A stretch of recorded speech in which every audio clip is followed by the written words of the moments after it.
Today I am reviewing The Unraveling of Julia, and I really have been putting off doing this because I didn't love it, but I'm going to tell you why you may like it and the reasons why I didn't love it so much.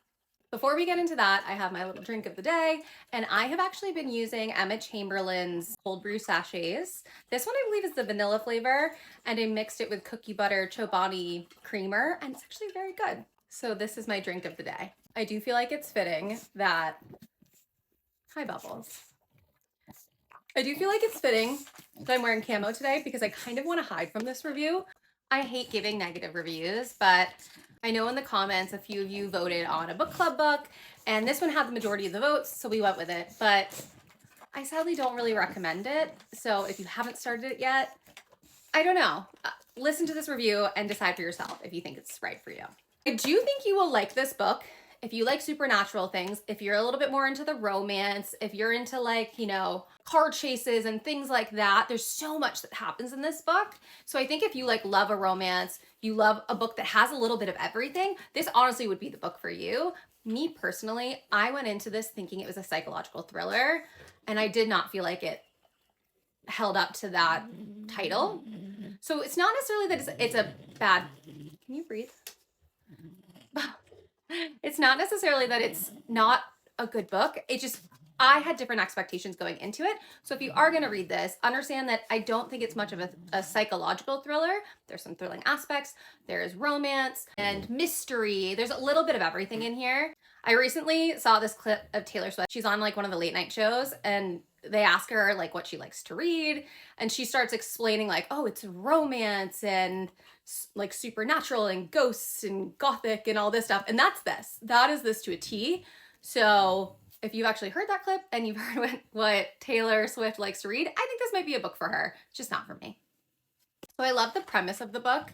It's about this girl, Julia, whose husband was recently murdered on the streets of Philadelphia. They were coming back from a dinner, and all of a sudden, some masked man just comes up and stabs him.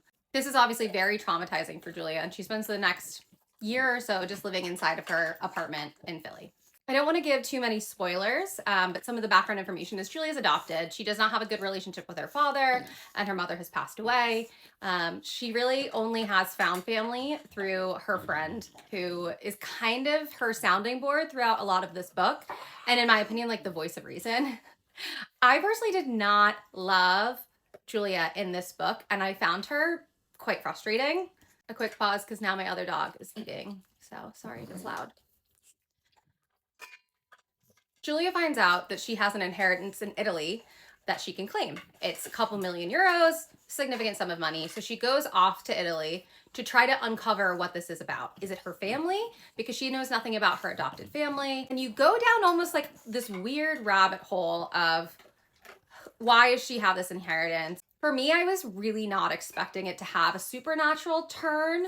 The inside flap does say it has astrology mentioned in it, which I'm fine with. Like, I think that's interesting and cool. I don't know a ton about it, but I was interested in reading a book that had notes of that, but it really kind of turns supernatural. And I feel like every different type of like genre and trope was involved in this book.